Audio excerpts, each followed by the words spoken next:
Bir zamanlar, çok uzaklarda değil ama çok derinlerde, insan ruhunun en saf hallerinin ve en karanlık korkularının dans ettiği bir gece yaşandı. Kışın ruhu, okyanusun derinliklerinde, insanın kibirle inşa ettiği çelikten bir anıtın üzerine çökmüş, soğuk bir örtü gibi yayılmıştı. Şimdi, gözlerini usulca kapat ve zihninde o buz gibi karanlığın çağrısını duy. Uyumak için değil belki ama gerçeğin ağır yorganını üzerine çekmek, o dönemin dondurucu nefesini derinden hissetmek için. Bu, bir tarihin anlatımı değil, bir duygunun damarlarında donuşudur. Bir geminin batışı değil, bir çağın, bir inancın, bir insanlık yanılgısının sessiz çöküşüdür. Bu, bir meditatif yolculuktur. Her bir kelimenin buz gibi bir rüzgarın fısıltısı, her bir cümlenin karlı bir ormanda yükselen hışırtı gibi yavaşça, ağırlıkla yayılmasıdır. Sen şimdi, o devasa metal kütlenin güvertesinde ya da belki en derin, en loş odasında nefes alanlardan biri ol. Hissedeceksin rüzgarın keskin dokunuşunu, duyacaksın metalin inleyişini, göreceksin yıldızların okyanusa yansıyan soğuk ışıltısını. Her şey, bir kar tanesinin havada süzülüşü gibi yavaşça, sanki zamanın kendisi donmuş gibi akacak. Ve bu akışta, sen sadece bir izleyici değil, o anların sessiz, donmuş bir parçası olacaksın. Derin bir sessizlik vardı o gece, denizin yüzeyinde, akıl almaz bir pürüzsüzlükle yayılmış.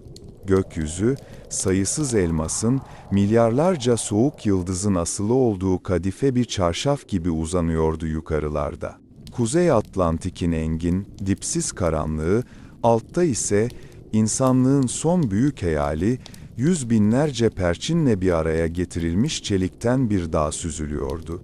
Her şey, bir ressamın henüz son fırça darbesini vurmadığı, bitmemiş bir tablonun dinginliği içindeydi. Ne bir dalga sesi, ne de bir rüzgarın mırıldanışı.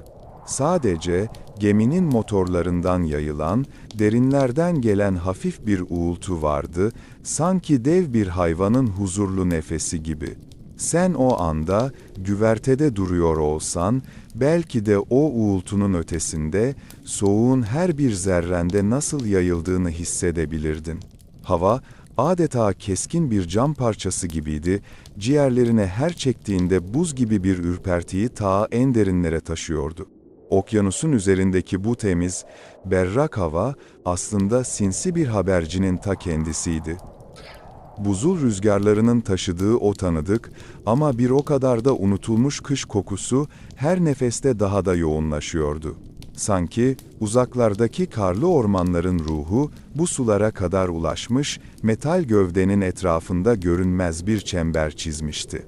Yıldızların soğuk ışıltısı denizin yüzeyinde titreşen binlerce minik göz gibi parlıyordu. Her birinin arkasında trilyonlarca yıllık bir zamanın ve mesafenin getirdiği o derin, korkutucu boşluk vardı. Bu boşluk, şimdi geminin etrafını sarmış olan sessizliği daha da katılaştırıyordu. Bilinmeyen bir ağırlık, görünmez bir el, ufkun ötesinden yaklaşan bir tehlikenin habercisi gibiydi. Bu tehlike, o an için yalnızca havanın keskinleşen dokunuşuyla, yıldızların daha bir soğuk, daha bir uzakta parlamasıyla kendini belli ediyordu. Karanlık, sadece bir renk değildi o gece. Bir madde gibiydi, her şeyi yutmaya hazır, sonsuz bir boşluk. Geminin pencerelerinden sızan yapay ışıklar, bu karanlıkta cılız ateş böcekleri gibi parlıyordu, etraflarındaki dipsiz boşluğu daha da vurguluyordu. Sanki gemi, bu sonsuz siyahlığın içinde, kendi küçük, titreyen evrenini yaratmaya çalışıyordu. Ama dışarıdaki soğuk, sadece fiziksel bir durum değildi. Ruha işleyen, iliklere kadar sızan, her türlü sıcaklığı emen, kadim bir varlığın nefesi gibiydi. Deniz suyu, o an için aynanın yüzeyi kadar pürüzsüzdü.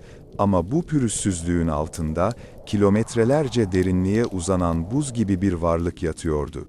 Görünmez akıntılar, devasa buz dağlarının gölgeleri, Hepsi bu dinginliğin ardında pusudaydı. Tıpkı kışın, bir karlı ormanda ağaçların sessizliği gibiydi bu. Her şey donmuş, her şey hareketsiz ama altta yatan bir enerji, bir potansiyel vardı. Bir ağacın dalına konmuş kar tanesi gibi her an kopup düşmeye hazır bir dünya. O an, geminin lüks kabinlerinde, parlak salonlarında insanlar dans ediyor, kahkahalar atıyor, hayatın sıcaklığını soluyordu. Ama dışarıda, çelik gövdenin ince duvarlarının ardında başka bir gerçeklik hüküm sürüyordu. Okyanusun buz gibi kalbi, yavaşça ve kararlılıkla bu sıcaklığı kuşatıyordu. Her bir dalga, her bir rüzgar esintisi, yaklaşmakta olan o sessiz felaketin fısıltısıydı. Ve bu fısıltılar, o an için sadece okyanusun kadim şarkısı gibi algılanıyordu, kimsenin dikkatini çekmeden, kimsenin yüreğinde bir endişe uyandırmadan. Sen o havayı içine çektiğinde, burun deliklerinde hafif bir acı, ciğerlerinde o keskin soğuğun yakıcı hissini duymalıydın. Bu sadece havadan gelen bir soğuk değildi. Zamanın kendisinden, evrenin en ücra köşelerinden gelen, kadim bir hüzün gibiydi.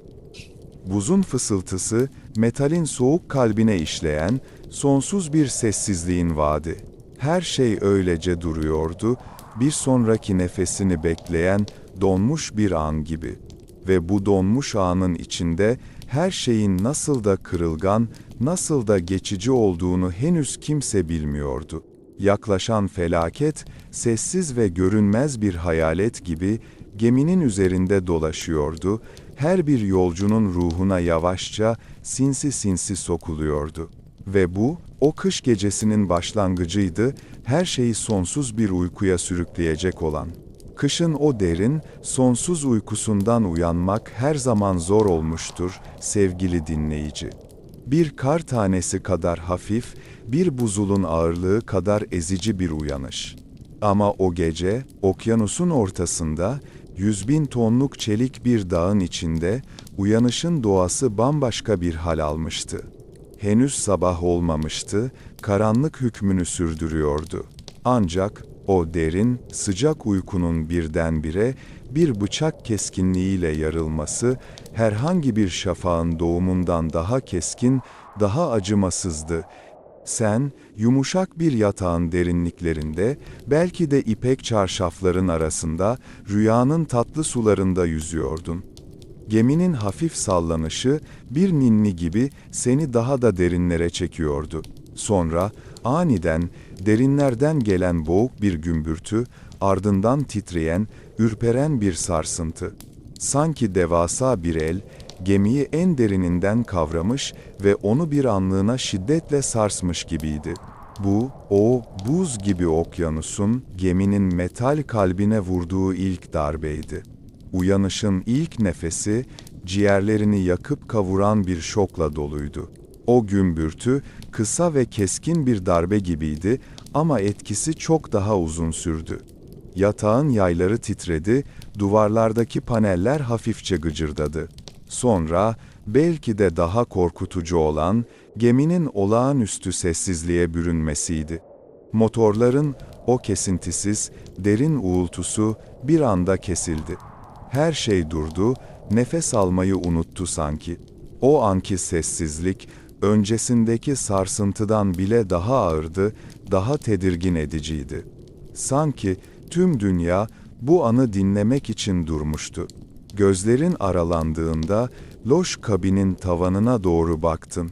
Belki de bir şamdan sallanıyor ya da tavandaki ahşap işlemeler gözüne takılıyordu. Nefesin, soğuk havanın etkisiyle belli belirsiz bir buhar oluşturdu. Henüz, yatağının sıcaklığı ile dışarıdaki belirsizlik arasındaki o ince çizgide asılıydın. Zihnin, ne olduğunu anlamaya çalışıyordu. Bir kabus muydu bu, yoksa geminin rutininin bir parçası mıydı? Ama hayır, bu sıradan değildi. Titreşim, o bilinmeyen, ürpertici gümbürtü, sıradan bir gemi yolculuğunun parçası olamazdı. Yataktan çıkmak, aniden, dağ gibi bir görev haline geldi. Ayaklarını yorganın sıcaklığından ayırıp, buz gibi zemine basmak, cesaret gerektiren bir eylemdi. Sanki yerdeki halı bile, okyanusun soğuğunu emmiş, dokunduğunda hafif bir şok hissi veriyordu. Adımını attığında, her bir kasının hafifçe kasıldığını, içten gelen bir titremenin yükseldiğini fark ettin. Soğuk, sadece dışarıdan gelen bir şey değildi, içeriden, bilinmeyenin, korkunun getirdiği bir soğuktu bu. Kabin penceresinden, eğer varsa, dışarı bakmaya yeltendin. Belki de gördüğün sadece dipsiz bir karanlıktı, yıldızların buz gibi parıltısı ve geminin etrafında asılı duran o görünmez, uğursuz sis. Ama bu karanlık, artık tanıdık bir karanlık değildi. Bir tehdidin, bir değişimin habercisiydi. Odanın içinde, şimdi her zamankinden daha farklı bir koku vardı. Belki de nemin hafif bir kokusu ya da demir ve pasın o keskin metalik kokusu. Sanki geminin en derin, en gizli odalarından sızan bir fısıltı gibiydi. Bu koku, uyanışın en belirgin işaretlerinden biriydi. Bir şeyler değişmişti, geri dönülmez bir şekilde. Yatağın kenarına otururken, zihnin uyuşmuş bir halde, neler olduğunu anlamaya çalıştı. Vücudun, hala uykunun ağırlığı altında eziliyordu ama zihnin, keskin bir buz parçası gibi hızla uyanıyordu. Bu, sıradan bir sabah uyanışı değildi. Bu, bir çağın, bir devrin, insanlığın bir parçasının, buz gibi bir gerçekliğe gözlerini açtığı bir andı.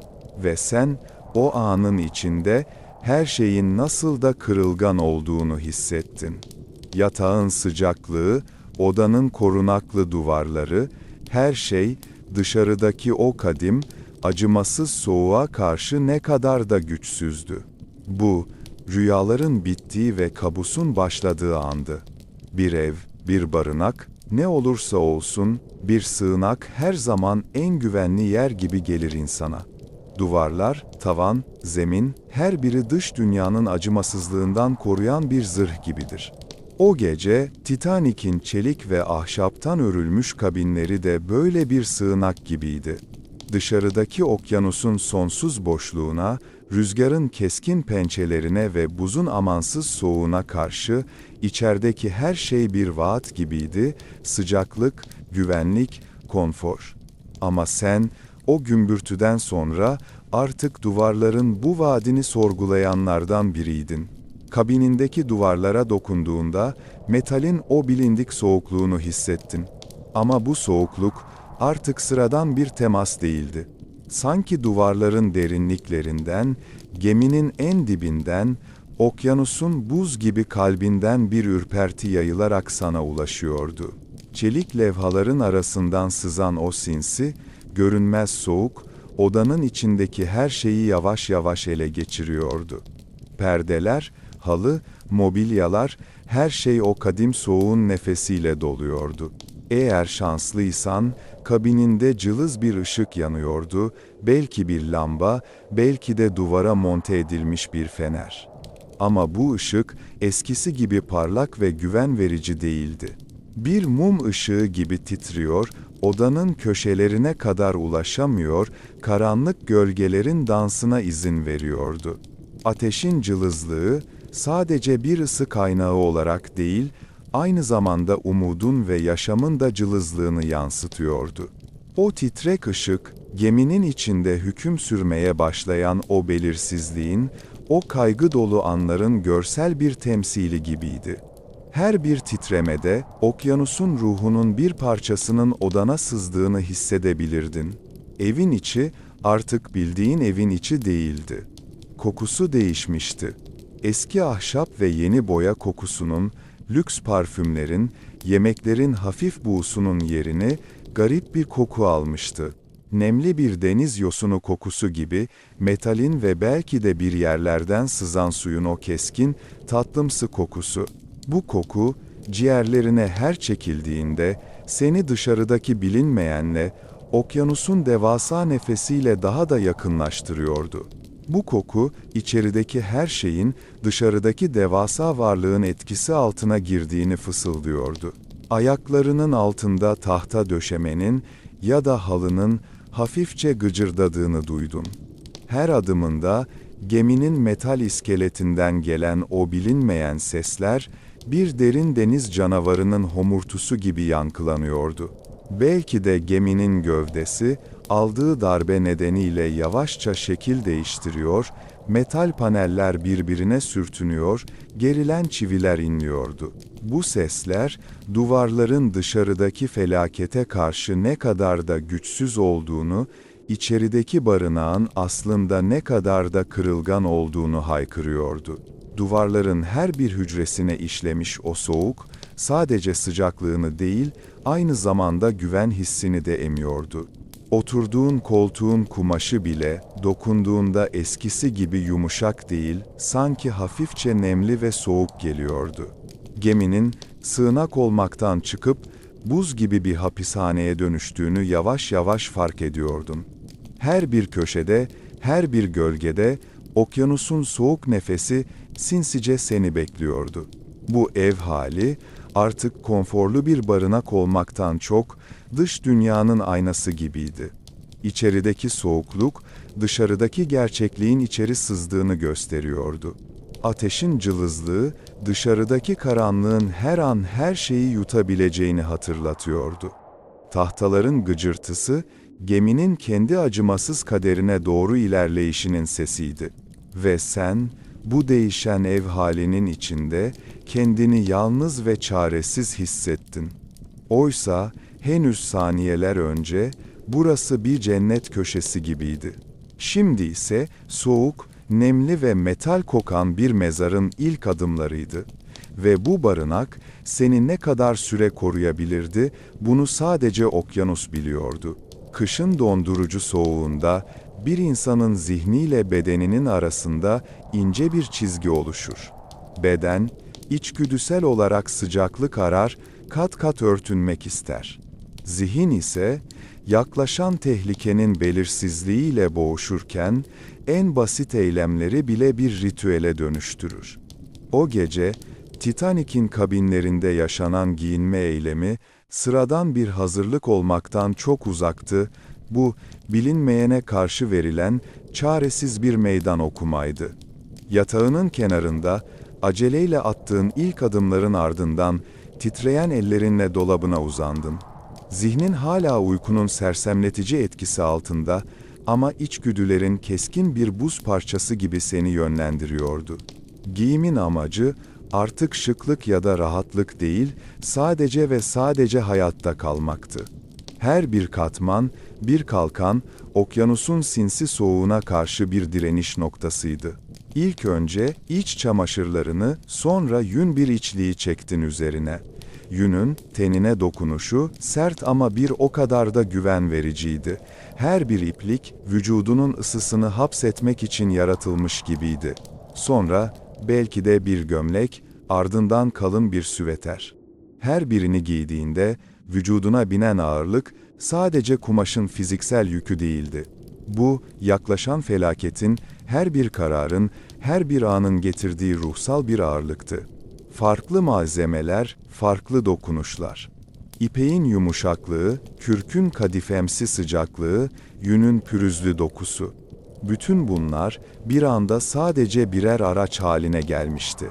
Ellerinde pelerinler, kalın palto ve belki de lüks bir kürk şal hissediyordun. Kürkü omuzlarına attığında ağırlığı seni hafifçe bastırdı.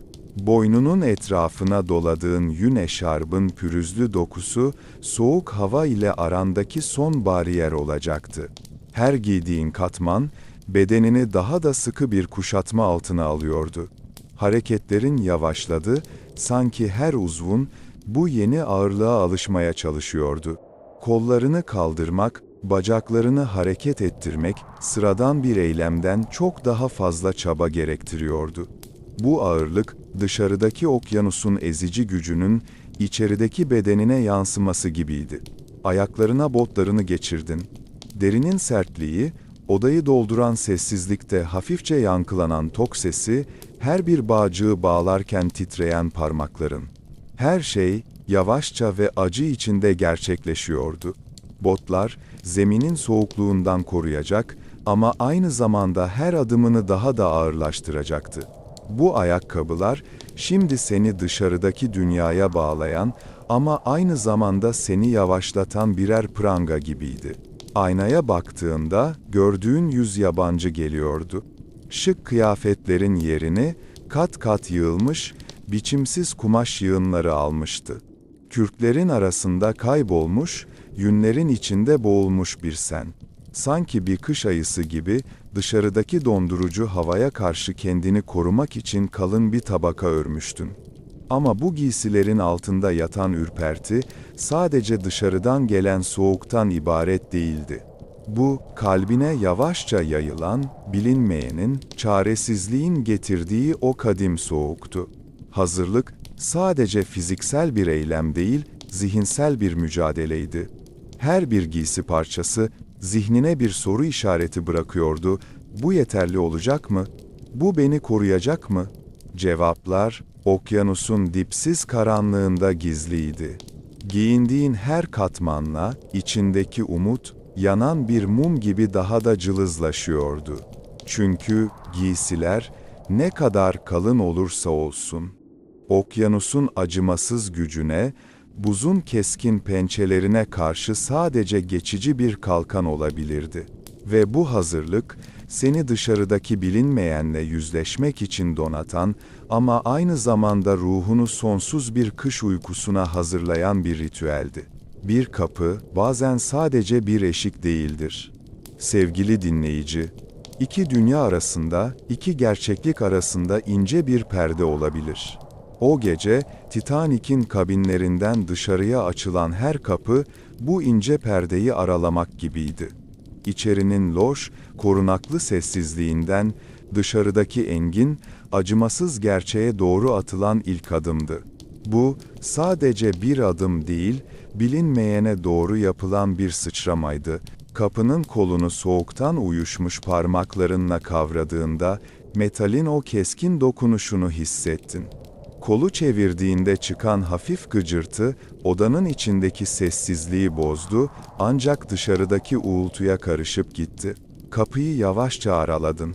O an, bir fırtınanın en şiddetli rüzgarı gibi, yüzüne çarpan dondurucu hava, ciğerlerini yakıp kavurdu.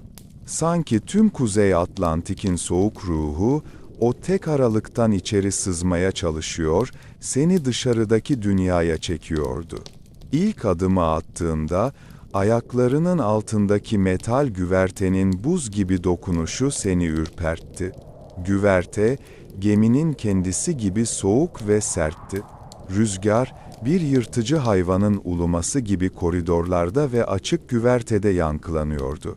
Kulaklarında vızıldayan bu rüzgar, sadece fiziksel bir ses değildi, aynı zamanda okyanusun kadim bir şarkısı, yaklaşan sonun habercisi gibiydi. Her bir esintide, tuzlu, keskin bir koku burun deliklerine doluyordu, denizin öfkesini fısıldıyordu. Etrafına baktığında, gördüğün manzara zihnini dondurdu. Yüksek bacaların arasından yükselen buhar, bembeyaz bir hayalet gibi gökyüzüne karışıyor, sonra buz gibi havada anında dağılıyordu. Uzaktaki can kurtaran sandallarının etrafında toplanan silüetler, hareketli gölgeler gibi belirsizdi. İnsanların fısıltıları, telaşlı adımları, anonsların boğuk sesleri, hepsi bu geniş ve soğuk sahnede dağılıp gidiyordu. Sanki binlerce insan, buzdan heykeller gibi son anlarını yaşamaya hazırlanıyordu. Karın sesi. Evet, karın sesi. O gece kar yağıyordu. Gökyüzünden, usul usul, milyarlarca küçük, beyaz kristal düşüyordu. Geminin güvertesine kondukça, ayakkabılarının altında çıkan o hışırtı, yumuşak ama keskin bir fısıltı gibiydi. Her adımında, karın ezilen taneleri, donmuş bir nefesin sesi gibi yayılıyordu. Bu, doğanın en saf, en masum parçacıklarının, insanlığın en büyük trajedisine tanıklık edişiydi. Kar taneleri geminin çelik gövdesine kondukça eriyor, Sonra soğuktan donmuş metal yüzeylerde ince bir buz tabakası oluşturuyordu. Bu buz, her adımını kayganlaştırıyor, dengeni bozuyor, düşme korkusunu yüreğine salıyordu. Yere bakmadan yürümek neredeyse imkansızdı. Her adımın büyük bir çaba gerektiriyordu. Ağır giysilerin, titreyen bacakların, buz gibi güvertenin seni yavaşlattığını hissediyordun. Sanki ayakların, geminin metal kalbine yapışmış gibiydi, her birini kaldırmak için devasa bir güç sarf etmen gerekiyordu. Bu adım, sadece bir yerden başka bir yere gitmek değil, aynı zamanda yavaşça ve acı içinde kaçınılmaz sona doğru atılan bir adımdı. Yüzüne çarpan rüzgar sadece cildini dondurmuyordu, kemiklerine kadar işliyor, içindeki son sıcaklığı da çekip alıyordu. Gözlerini kısarak etrafına baktığında, ufkun o dipsiz karanlığı, yıldızların buz gibi parıltısı ve geminin etrafında asılı duran o uğursuz sis daha da netleşiyordu. Bu manzara, bir ressamın en acımasız fırçasıyla çizilmiş bir kabus sahnesi gibiydi. Dışarıya adım atmak, sadece fiziksel bir eşiği geçmek değildi. Bu, zihnin en derinlerine işleyen, kalbini buzla kaplayan bir geçişti. İçerideki sahte güvenliğin sıcaklığından, dışarıdaki gerçek felaketin dondurucu kucağına atılmak. Ve o ilk adımda, her şeyin nasıl da kırılgan olduğunu, insan ruhunun okyanusun sonsuz gücü karşısında ne kadar da küçük olduğunu tüm benliğinle hissettin. Rüzgarın uluması, karın fısıltısı, metalin inleyişi. Hepsi, o geceyi sonsuz bir uykuya sürükleyen, kadim bir şarkının notalarıydı. Kışın pençesinde, insanlığın en temel içgüdülerinden biri olan açlık, bambaşka bir boyut kazanır, sevgili dinleyici. Karnın gürültüsü, sadece fiziksel bir ihtiyaç olmaktan çıkar, bir varoluşsal tehdidin, bir yok oluşun sesi haline gelir. O gece, Titanik'in güvertesinde, lüks salonlarının ve ziyafet sofralarının hatırası, okyanusun buz gibi gerçeğiyle çarpıştığında, yiyecek arayışı bir hayatta kalma mücadelesine, bir umutsuzluk dansına dönüştü. Daha birkaç saat önce, geminin yemek salonları, altın varaklı duvarları, kristal bardakları ve zengin lezzetleriyle dolup taşıyordu. Kızarmış etin buğusu, şampanyanın köpürtüsü, egzotik meyvelerin renkleri, her şey, insanlığın doğa üzerindeki zaferinin, refahın ve bolluğun bir simgesiydi. Şimdi ise, o anılar, dondurucu rüzgarın taşıdığı hayaletler gibi zihinde dolaşıyordu. Karın boşluğu, midenin krampı, sadece fiziksel bir açlık değil, aynı zamanda o kaybedilen konforun, o yitirilen güvenliğin acısıydı. Okyanusun ortasında, yüzlerce kilometre uzağında karanın olmadığı bir yerde, yiyecek bulmak imkansızlığın kendisiydi. Buzdağının darbesiyle dağılan düzen, artık bir öğle yemeği servisinin yapılmayacağının, bir sıcak çorbaya ulaşılamayacağının acımasız gerçeğini yüzüne vuruyordu. Geminin erzak depoları, mutfakları, hepsi şu an ya sular altında kalmıştı ya da erişilmez bir yerdeydi. Soğuk, sadece vücuduna değil, ruhuna da işliyor, yaşamsal enerjini emiyordu. Belki de cebinde, o gün kahvaltıdan artan, kurumuş bir parça ekmek vardı. Parmağınla ona dokunduğunda, sertliğini, bayatlamış kokusunu hissettin. Bu, sadece bir parça ekmek değil, hayatta kalmaya dair son, cılız bir umut kırıntısıydı. Onu çiğnediğinde, ağzında çıkan o kuru, tatsız his, boğazından zorla geçen her bir lokma, midenin açlığını bastırmak yerine, daha da derinleştiren bir his uyandırıyordu. Tükürüğün bile soğuktan donmuş gibiydi. İnsan bedeni, soğukla mücadele ederken daha fazla enerjiye ihtiyaç duyar. Bu enerji, yiyeceklerden gelir. Ancak, şimdi geminin kendisi, yaşayan bir varlık gibi enerjisini kaybediyor, yavaş yavaş buz gibi bir mezara dönüşüyordu. Vücudundaki titreme, sadece dışarıdaki rüzgardan değil, İçerideki enerjisizliğin, kan şekerinin düşüşünün bir göstergesiydi. Her bir kasının, her bir sinirinin yaşam için umutsuzca çırpındığını hissediyordun. Gemi batmadan önceki o son anlarda yiyecek önceliğini yitirmiş gibi görünse de aslında içsel bir mücadeleydi.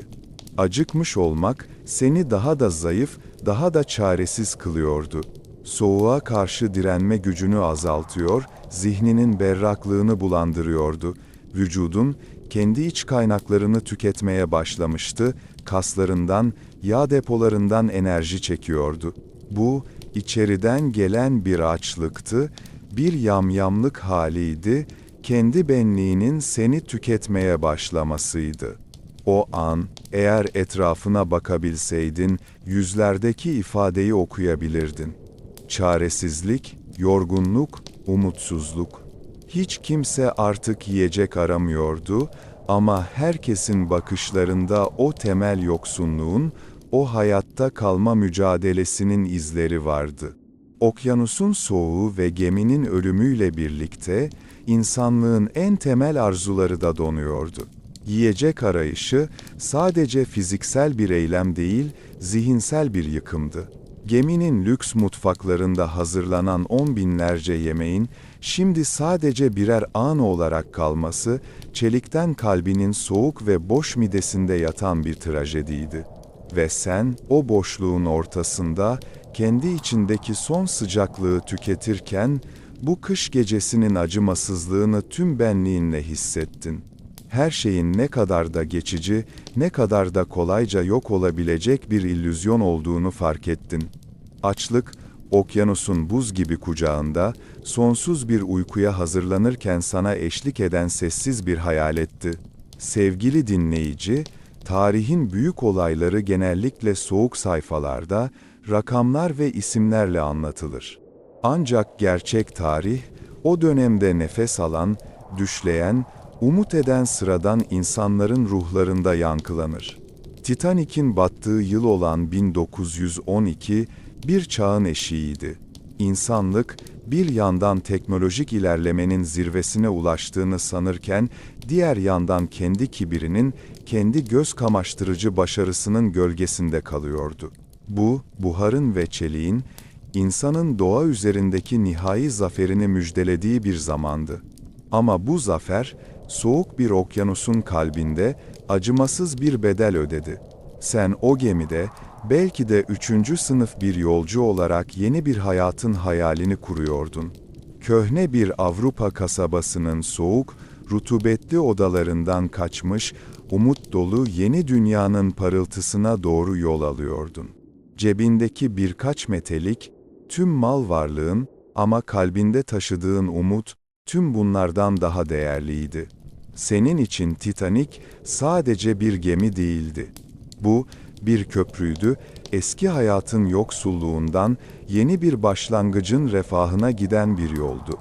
Yün elbisenin içinde bile, teninde hissediyordun o yeni umudun sıcaklığını.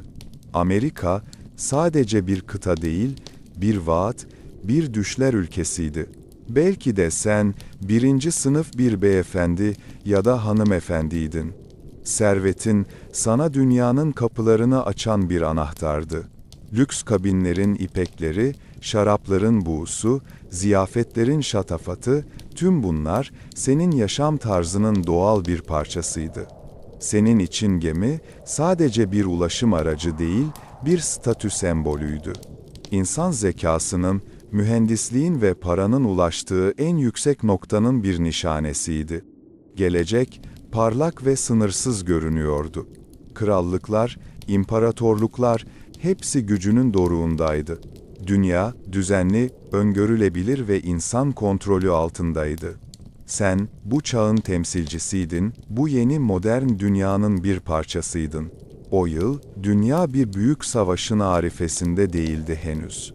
Gerilimler vardı, evet, ama genel hava bir iyimserlik, bir ilerleme inancıyla doluydu. Bilim her gün yeni ufuklar açıyor, teknoloji, insan yaşamını kökten değiştiriyordu. Radyo, telgraf, otomobil, her şey, insanlığın daha da yükseleceğine dair sarsılmaz bir inancı besliyordu. Titanic de bu inancın, bu yükselişin en büyük, en görkemli simgesiydi. Batmaz sıfatı sadece bir gemiyi tanımlamıyor, aynı zamanda bir çağın kendini tanımlama biçimiydi. İnsan, doğanın üzerindeydi. Güçlüydü, zekiydi, yenilmezdi. Bu bağlam içinde, o gece buzdağı ile çarpışmak, sadece çelik bir geminin değil, aynı zamanda bu yanılgının, bu kibirin de parçalanışıydı. Suyun metalin arasından sızışı, sadece fiziksel bir sızıntı değildi, bu, o çağın sarsılmaz inancına sızan şüphenin, kırılganlığın ilk damlalarıydı. Geminin her bir inlemesi, her bir çatlağı, o çağın derinliklerinde yatan kırılganlığın, o buz gibi gerçeğin sesleriydi. Kişisel bakış açınla, o gece, senin için tüm bu siyasi ve sosyal durumlar bir anda anlamsızlaştı. Para, sosyal statü, ulusal sınırlar, hepsi buz gibi okyanusun karşısında eriyip gitti. Hayatta kalmak, en temel, en ilkel arzu haline geldi. O soğuk suda, birinci sınıf ya da üçüncü sınıf fark etmeksizin, herkes sadece birer insandı, donma tehlikesiyle karşı karşıya olan et ve kemikten oluşan birer varlık. Bu, 1912'nin en karanlık gecesiydi. Bir çağın kalbindeki kibirin ve umudun, okyanusun kadim ve acımasız gücü karşısında nasıl da anlamsız kaldığını gösteren bir gece. Ve sen, o geceyi yaşayanlardan biri olarak, tarihin sadece kuru bilgilerden ibaret olmadığını, aksine, insan ruhunun en derin korkuları ve en cılız umutlarıyla nasıl da örüldüğünü tüm benliğinle hissettin. Her şey, o soğuk denizin dibinde, sonsuz bir uykuya daldı. Kış, doğanın en büyük ve en acımasız ressamıdır, sevgili dinleyici. Her şeyi beyaz bir örtüyle kaplar, sesleri yutar, dünyayı derin bir sessizliğe bürür. Ama bu sessizlik sadece kulakları değil, ruhu da izole eder, insanı kendi iç dünyasının karanlık labirentlerinde tek başına bırakır. O gece, Titanic'in battığı o dondurucu denizde, bu izolasyon ve sessizlik, binlerce insanın bir aradayken bile tattığı en acımasız hislerden biriydi. Buzdağının darbesinden sonra, geminin motorları sustuğunda, ilk başta garip bir yankılandı sessizlik. Ardından, alarm sirenlerinin cılız uğultusu, panik içinde koşan insanların ayak sesleri, cankurtaran sandallarının suya indirilme gıcırtıları duyuldu. Ama tüm bu seslerin arasında, okyanusun kendisinden yayılan, derin ve kadim bir sessizlik vardı. Bu sessizlik, her bir sesi yutan, her bir çığlığı boğan devasa bir yorgan gibiydi.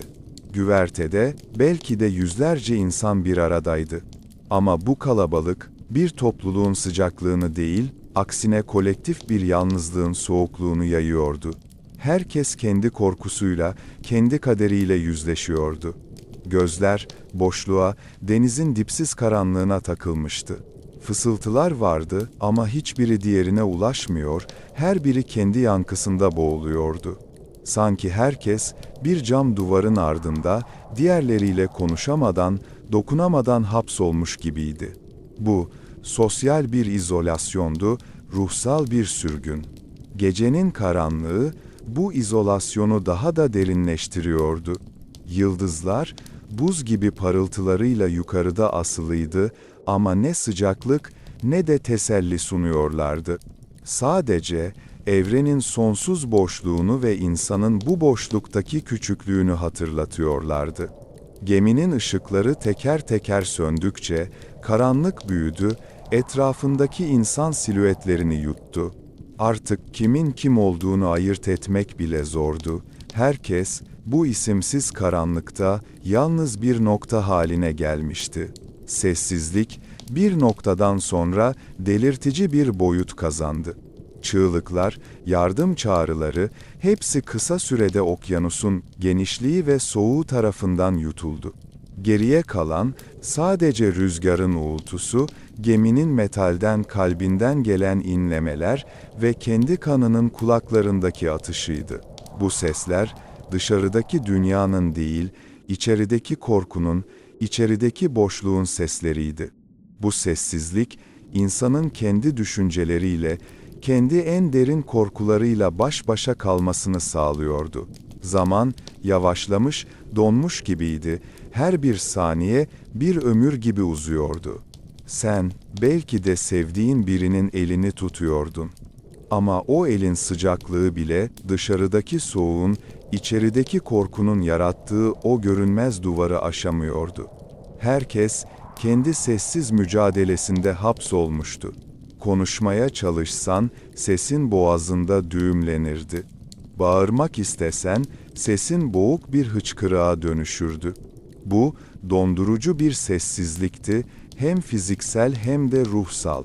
Kışın karla kaplı ormanlarda olduğu gibi, her şeyin üzerini örten bir sessizlikti bu. Ağaçların dalları, karın ağırlığı altında sessizce bükülürken, her nefesin, her adımın yankısı daha bir keskinleşir.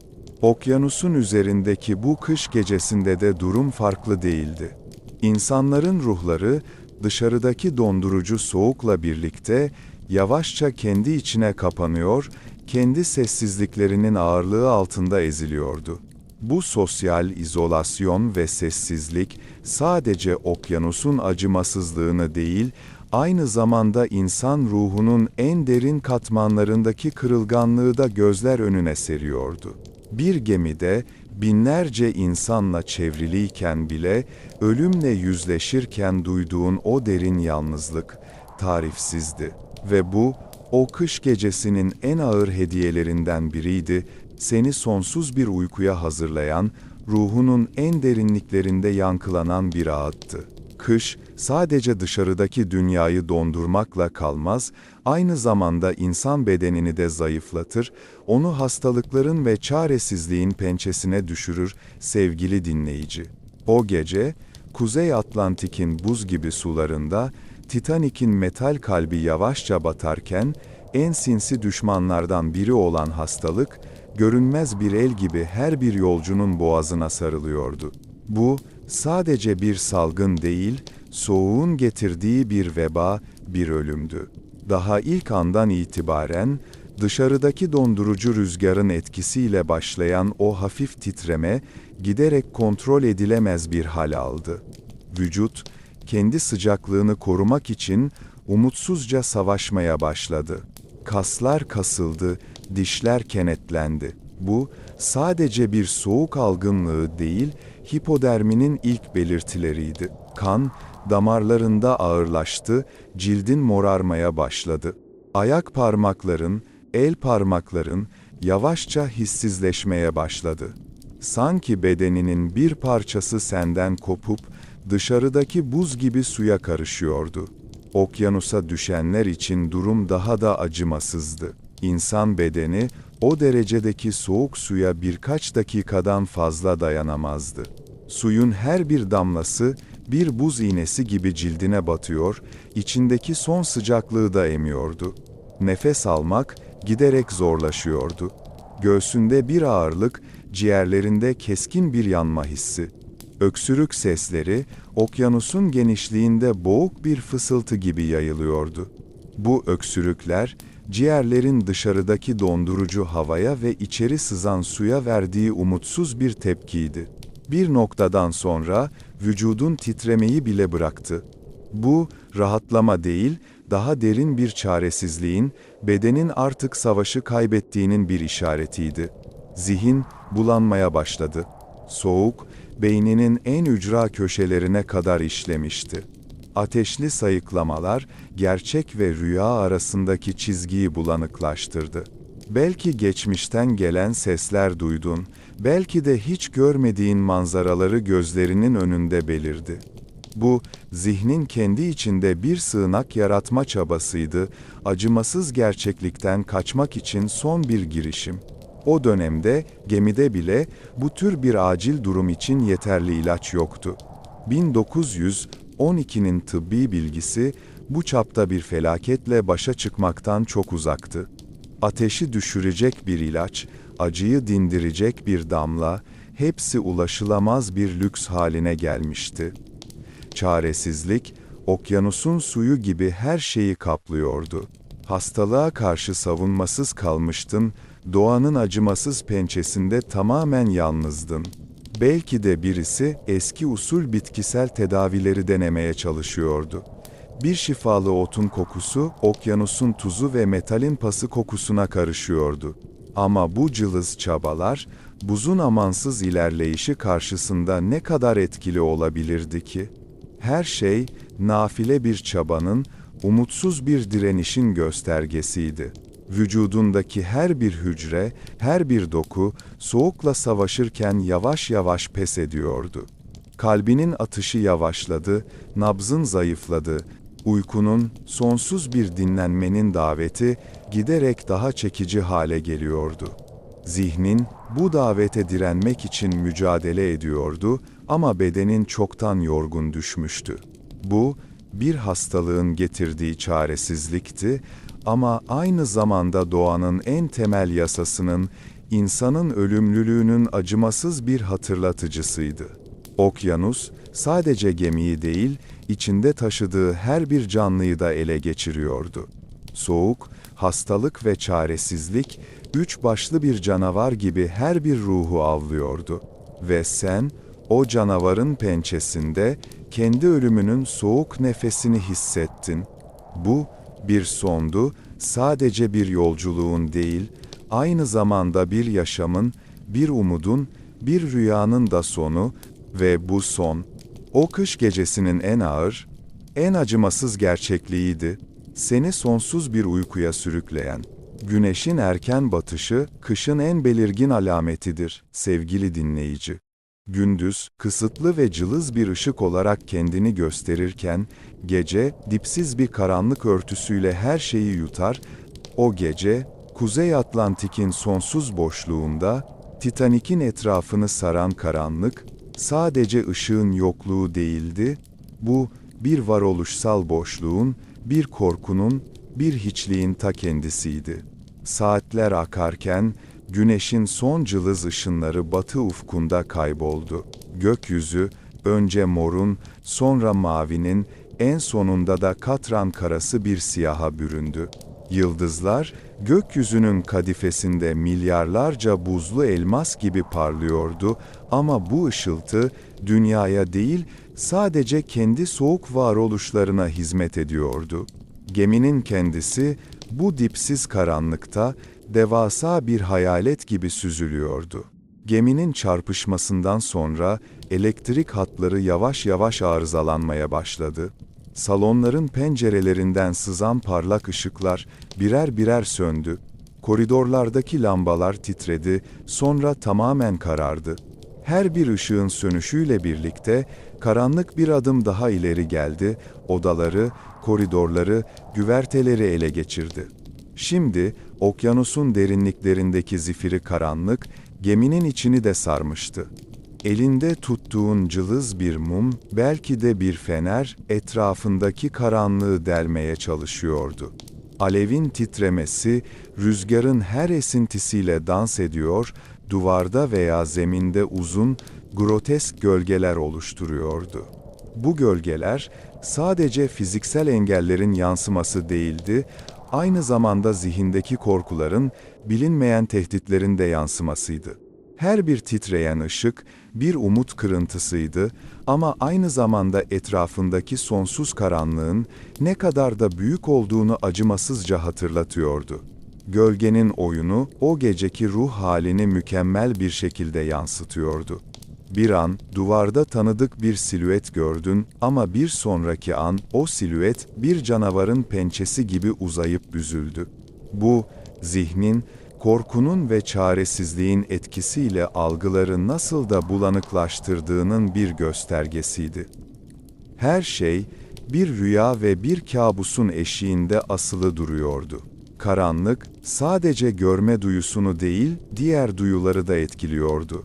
Sesler, karanlıkta daha bir keskin, daha bir korkutucu geliyordu.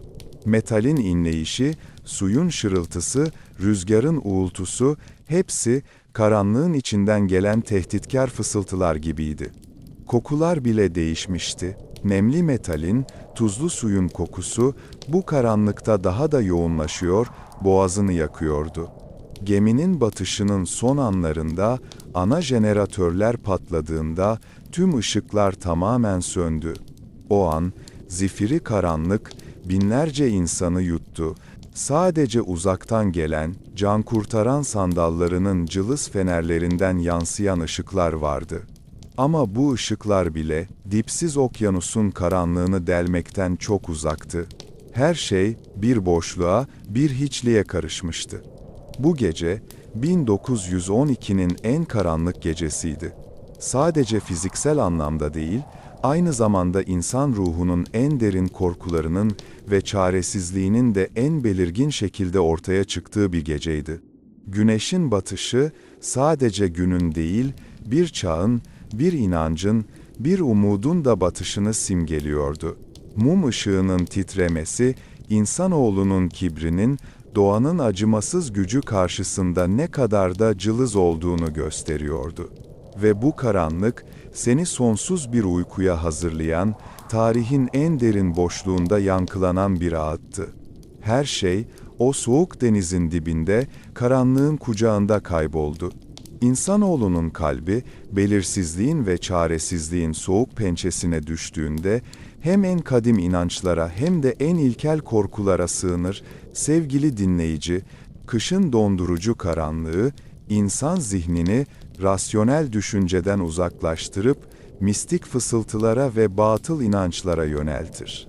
O gece, Titanik'in çelik kalbinin batışında, bilimin ve ilerlemenin gölgesinde kalmış bu inançlar ve korkular, okyanusun buz gibi sularında yeniden yüzeye çıktı.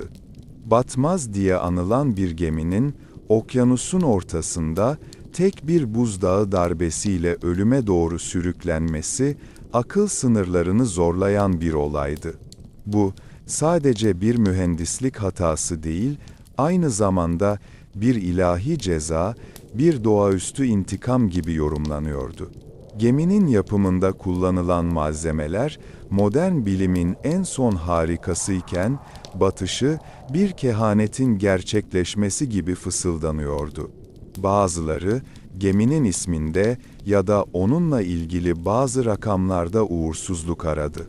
Okyanusun kadim ruhları, denizin derinliklerinden yükselip, insanlığın kibrine meydan okumuştu. Bu tür durumlarda, dindarlar, dizlerinin üzerine çöker, fısıltıyla dualar okurlardı. Katolikler tesbihlerini sıkar, protestanlar mezmurlardan dizeler mırıldanırdı.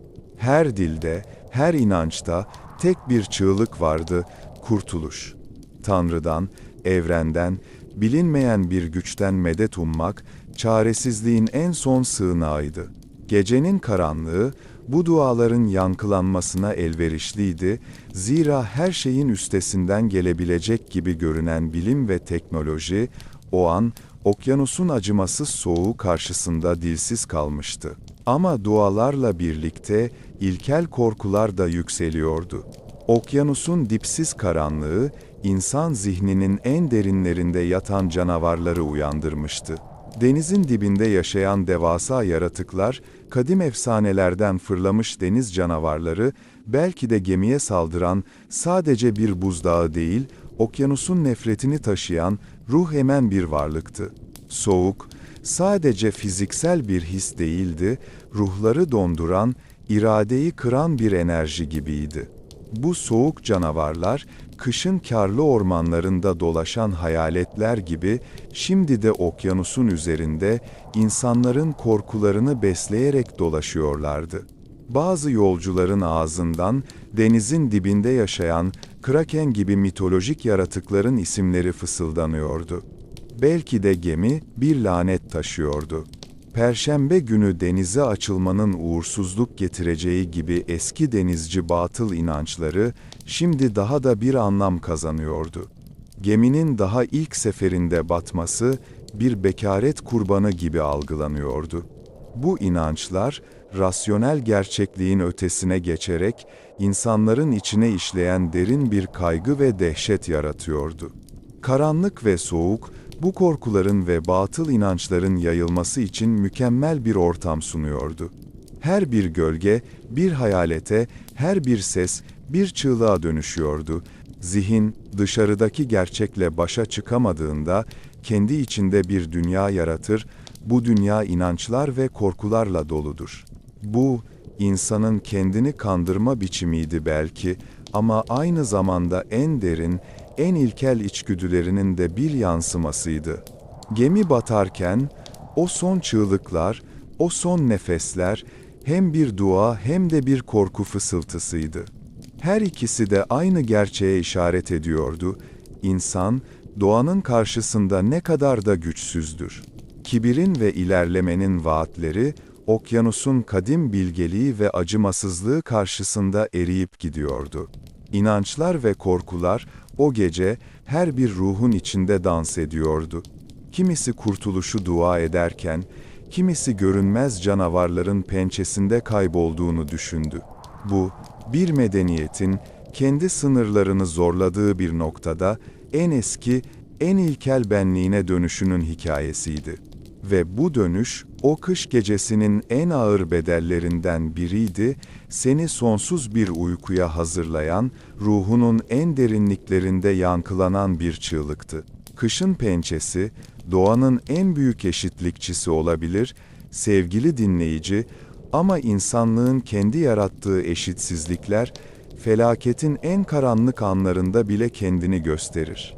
O gece, Titanik'in sarsılan gövdesinde, saraylardaki sıcak şarap ile kulübelerdeki donmuş suyun keskin kontrastı, toplumsal uçurumun ne kadar derin olduğunu acımasızca gözler önüne seriyordu. Gemi, bir mikrokozmos gibiydi, 1912 yılının toplumsal katmanlarını kendi içinde barındırıyordu. En üst güvertelerde, birinci sınıf kabinler, ipeklerle, cilalı ahşaplarla, altın varaklarla süslüydü. Zenginlerin dünyasıydı burası. Yataklar, kuş tüy yorganlarla kaplı, yemek masaları, dünyanın en nadide lezzetleriyle dolup taşıyordu. O anlar öncesinde, belki de bir balodan yeni çıkmıştın, kadehinde hala lüks bir şampanyanın kalıntıları vardı. Bedenin, şarapların sıcaklığıyla, sobanın fısıltısıyla ısınmış, dışarıdaki soğuk, senin için sadece bir manzara öğesiydi. Geminin alt katmanlarında ise, üçüncü sınıf yolcuların dünyası vardı. Dar, penceresiz kabinler, kat kat yün örtülerle örtünerek ısınmaya çalışan bedenler. Yataklar, belki de buz gibi metalden karyolalarla kaplıydı. Suyun sesi, motorların gürültüsü hemen duvarın dibindeydi. Senin için sıcak su zaten bir lükstü. Belki de o gece, cebinde taşıdığın, günlerdir bayatlamış ekmeği kemiriyordun ya da geminin genel mutfaklarından dağıtılan soğuk bir dilim etle idare ediyordun. Geminin soğuğu zaten hayatının bir parçasıydı. Buzdağının darbesiyle her şey değişti. Ancak bu değişiklik bile başlangıçta o toplumsal uçurumu ortadan kaldırmadı. Can kurtaran sandallarına erişim önce birinci sınıf yolculara tanındı. Kadınlar ve çocuklar. Evet, ama hangi sınıftan? Bu soru, acımasız bir gerçek olarak havada asılı kaldı. Birinci sınıfın koridorları, daha geniş, daha erişilebilirken, üçüncü sınıfın dar, labirent gibi koridorları, kaosu daha da artırıyordu. Bir üst kata çıkmaya çalışan, ama kapıları kilitli bulduğu için geri dönmek zorunda kalan insanlar vardı. Okyanusun soğuğu, herkesi eşitler gibi görünse de, başlangıçta öyle değildi. Saraydaki sıcak şarap, yerini geminin sarsıntısıyla yere dökülen pahalı kristal parçalarına bırakmıştı. Ama bu lüks, soğuk suyun karşısında anlamsızdı. Kulübedeki donmuş su ise, zaten hayatın bir parçasıydı ama şimdi yaşamın tek gerçekliği haline gelmişti. Her iki durumda da soğuk ve susuzluk aynıydı Ama onlara ulaşım ve onlarla başa çıkma deneyimi bambaşka dünyalara aitti. Birinci sınıf yolcular, belki de pahalı kürk mantolarını üzerlerine atıp güverteye çıktılar, hizmetlileri tarafından can kurtaran sandallarına yönlendirildiler. Onların zihninde bu durum geçici bir aksaklıktı, bir şekilde kurtulacaklarına dair sarsılmaz bir inanç vardı. Üçüncü sınıf yolcular ise çoğu zaman kendi başlarının çaresine bakmak zorunda kaldı. Onların yaşam mücadelesi zaten hayatın bir parçasıydı, şimdi sadece daha acımasız bir boyuta taşınmıştı. Ama okyanusun buz gibi kucağı, nihayetinde en büyük eşitlikçi oldu. Kimin ne kadar serveti olursa olsun, hangi sınıfa ait olursa olsun, Kuzey Atlantik'in dondurucu suları karşısında herkes aynı derecede savunmasızdı. Kürk mantolar, ipek elbiseler, hepsi suya düştüğünde ağırlaştı, soğuğun pençesinde anlamsızlaştı. Soğuk, sınıf farkı gözetmeksizin her bir bedeni ele geçirdi. Bu, bir trajedinin içinde bile insanlığın kendi yarattığı sınıfsal duvarların ne kadar da sağlam olduğunu gösteren bir geceydi. Ancak aynı zamanda doğanın acımasız gücü karşısında tüm bu duvarların nasıl da anlamsızlaştığını da gösterdi. Zengin ve fakir arasındaki uçurum, gemi batarken acımasızca kendini gösterdi ama okyanusun dibinde herkesin kaderi aynı oldu. Ve bu, o kış gecesinin en çarpıcı, en düşündürücü derslerinden biriydi, seni sonsuz bir uykuya hazırlayan. Doğa, sevgili dinleyici, kendi yasalarıyla işleyen, acımasız ve tarafsız bir güçtür. İnsan, kendi icatlarıyla bu güce meydan okusa da, doğanın kadim bilgeliği ve sınırsız kudreti karşısında çoğu zaman çaresiz kalır. O gece, Titanik'in batışında, bilimin en son harikası olan gemi, okyanusun ve buzun en temel, en acımasız bilimsel gerçeklikleriyle çarpışarak yenildi. Okyanusun yüzeyinde sessizce süzülen buzdağı, sadece bir buz kütlesi değildi. Binlerce yıl süren bir sürecin, kışın ve soğuğun acımasız sanatının bir eseriydi. Buzullar, Antarktika'nın ya da Grönland'ın derinliklerinde, kar tanelerinin milyonlarca yıl boyunca birikip sıkışmasıyla oluşur. Her bir kar tanesi, milyonlarca küçük su molekülünden oluşur ve donduğunda genişler, kristalleşir. Bu kristaller, sıkıştıkça birbirine kenetlenir, buzun o bilindik sert ve yoğun yapısını oluşturur. Bir buzdağının su üstündeki kısmını gördüğünüzde, asıl dehşeti su altında kalan o devasa kütle oluşturur, görünmeyeni oluşturur. O buzdağı, buzun genleşme kuvvetini, suyun kaldırma kuvvetini ve kendi özgül ağırlığını mükemmel bir denge içinde taşıyan fizik yasalarının bir şaheseriydi. Gemi, buzdağına çarptığında, bu çarpışma sadece iki nesnenin değil, iki farklı fiziksel gerçekliğin de çarpışmasıydı. Geminin çelik gövdesi, o dönemin en dayanıklı metallerinden biriydi. Ancak, Kuzey Atlantik'in 0 derecenin altındaki suyu, çeliğin moleküler yapısını değiştirir. Bilimsel olarak, soğuk kırılganlığı denilen bir durumdur bu. Normalde esnek olan çelik, aşırı soğukta cam gibi kırılgan hale gelir. Buzdağının sivri ucu, bu kırılgan çeliği sanki bir kağıt parçasını yırtar gibi yardı. Perçinler patladı, metal levhalar büküldü ve okyanus, çelik kalbin en derinliklerine sızmaya başladı. Suyun geminin içine girmesiyle birlikte, hidrodinamik yasaları devreye girdi. Her bir kompartıman doldukça, geminin ağırlık merkezi değişti. Baş tarafı battıkça, kıç tarafı havaya kalktı. Suyun basıncı, geminin içinde inanılmaz boyutlara ulaştı. Her bir saniyede, tonlarca su, metalin ve ahşabın arasından şırıltıyla içeri akıyordu. Bu basınç, geminin yapısal bütünlüğünü zorladı, gerilimi arttırdı. Sonunda, geminin ortasında, Omurga adı verilen o devasa çelik kiriş, aşırı gerilime dayanamayarak koptu. Metalin o acımasız çatırdaması, binlerce insanın duyduğu son bilimsel gerçekliklerden biriydi. İnsan bedeni için ise donma, biyolojik bir felaketti.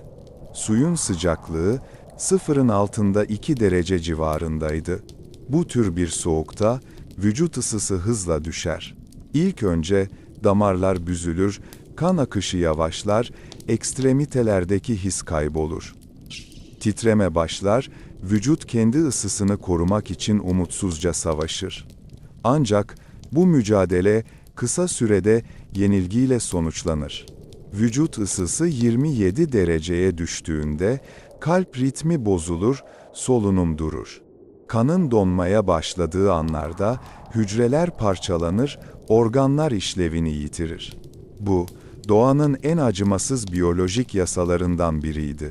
Doğanın acımasızlığı sadece bu fiziksel ve biyolojik gerçekliklerde yatmaz. Aynı zamanda okyanusun dipsiz genişliğinde, yardımın ulaşmasının imkansızlığında, insanlığın kendi sınırlarını aşma arzusunun yarattığı bu kırılganlıkta da kendini gösterir. Buzdağı sadece bir kaza değil, doğanın, insanın kibirine verdiği kadim bir yanıttı. Bilim, gemiyi inşa etme gücüne sahipti ama doğanın yasalarını bükme gücüne sahip değildi. Bu, doğanın insana verdiği en ağır derslerden biriydi. Bilimin en keskin kılıçları bile, doğanın sonsuz gücü ve kadim bilgeliği karşısında körleşir. Ve sen, o gece, okyanusun buz gibi kucağında, bu bilimsel gerçekliklerin acımasızlığını tüm benliğinle hissettin. Her şeyin ne kadar da kırılgan, ne kadar da geçici olduğunu, doğanın amansız yasalarının sonsuz bir uykuya sürüklediğini fark ettin. Zamanın kendisinin durduğu, her şeyin bulanıklaştığı anlar vardır, sevgili dinleyici. Bu, umudun son cılız nefesini verdiği ya da mucizevi bir gücün içinden yükseldiği, insan ruhunun en derin katmanlarında yaşanan bir kırılma noktasıdır. O gece, Titanik'in acımasız vedasında, bu kırılma noktası, geminin metalden kalbinin parçalanmasıyla, insan ruhunun en derinlerdeki mücadeleleriyle eş zamanlı olarak yaşandı. Geminin başı, okyanusun dipsiz karanlığına doğru batarken, kıç tarafı yavaşça havaya kalkmaya başladı. Bu, geminin artık bir bütün olmadığını, omurgasının kırıldığını gösteren acımasız bir işaretti. Metalin inlemesi, çelik levhaların kopuş sesleri, kulakları sağır edici bir gürültüyle yankılanıyordu. Bir gök gürültüsü gibi ama metalden ve ölümden gelen bir gök gürültüsüydü bu. Güvertede ayakta kalanlar için yer artık sabit bir zemin değil, eğik, kaygan, umutsuz bir yokuştu. Umudun tükendiği o an birçokları için çoktan gelmişti. Can kurtaran sandallarının yetersizliği, okyanusun dondurucu soğuğu, yaklaşan sonun kaçınılmazlığı, tüm bunlar ruhu ağır bir yorgan gibi sarmıştı. Gözlerdeki parıltı sönmüş, bedenler soğuktan uyuşmuş, zihinler donmuştu. Bazıları kaderlerine teslim olmuş, sessizce beklerken, bazıları son bir çabayla gemiden atlamaya, buz gibi sulara karışmaya karar verdi. Bu atlayış, bir kurtuluş umudu muydu, yoksa sadece son bir direniş miydi, bilinmez. Ama bazılarının ruhunda, tam da o kırılma noktasında, mucizevi bir güç yükseldi. İçgüdüsel bir hayatta kalma arzusu, benliğin en derinliklerinden gelen bir çığlık, belki de bir çocuğunun yüzü gözünün önüne geldi ya da yeni bir hayata dair cılız bir umut. O an, soğuk ve korku tarafından felç olmuş bedene geçici bir güç enjekte edildi. Bir ağacın, kışın en soğuk anında, toprağın derinliklerinden son bir damla suyu çekip, cılız bir tomurcuk vermesi gibiydi bu. Geminin son anları bir görsel felaketti. Kıç tarafı neredeyse dikey bir açıyla havaya kalkmıştı. Pervaneler, devasa metal heykeller gibi, karanlık gökyüzüne doğru yükseldi. Işıklar, son bir kez titredi, sonra tamamen söndü. Okyanusun dibinden gelen boğuk bir patlama sesi, geminin içindeki kazanların suya temas etmesiyle ortaya çıktı. Ve sonra, çelikten dağ, ikiye ayrılarak, okyanusun derinliklerine doğru çekildi. Bu, sadece bir geminin batışı değil, bir çağın sonu, bir yanılgının, bir kibrin de sonuydu. Suyun şırıltısı, metalin inleyişi, insan çığlıkları, hepsi okyanusun kadim şarkısına karıştı. Geminin devasa gövdesi, karanlığın içinde kaybolurken, geride sadece köpüklü, dalgalı bir yüzey ve binlerce umutsuz ruh kaldı. Bu, o kırılma noktasıydı. Umut ile umutsuzluğun, yaşam ile ölümün, insan ruhunun en derin çatışmalarının yaşandığı an. Ve sen, bu anın tanığı olarak, kendi içindeki kırılganlığı ve gücü aynı anda hissettin. Belki de sen de gemiden atlayanlardandın, buz gibi suya karışanlardan. Belki de gemide kalıp kaderine teslim olanlardandın. Ne olursa olsun, o an, insan ruhunun doğanın acımasızlığı karşısında ne kadar küçük ama bir o kadar da dirençli olduğunu gösterdi. Kırılma noktası, sadece bir felaketin anı değil, aynı zamanda insanın kendi benliğiyle yüzleştiği, kendi kaderini sorguladığı, sonsuz bir uykuya doğru son adımı attığı andı. Kış, sonunda her şeyi usulca örter, sevgili dinleyici. Karın beyaz örtüsü, tarlaların çamurunu, ormanların yapraklarını, şehrin gürültüsünü yutar. Her şeyi bir huzur örtüsünün altına alır, sessizliğin ve sonsuzluğun vaadiyle. O gece, Kuzey Atlantik'in buz gibi sularında, karın bu büyülü örtüsü yerini okyanusun engin karanlığına, dipsiz derinliğine bırakmıştı. Ve bu derinlikte, her şey sonsuz bir uykuya daldı. Gemi, nihayetinde, 1912 yılının o soğuk Nisan gecesinde, okyanusun dibini boyladı. Metal ve ahşap, artık bir mühendislik harikası değil, sadece paslanan bir enkazdı. 1500'ün üzerinde can, onunla birlikte denizin soğuk kucağına gömüldü. Çığlıklar sustu, panik sona erdi, sadece suyun kadim sesi kaldı.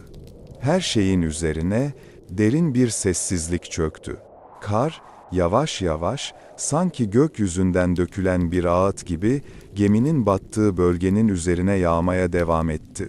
Her bir kar tanesi, okyanusun yüzeyine düştükçe, hafif bir fısıltıyla eriyordu.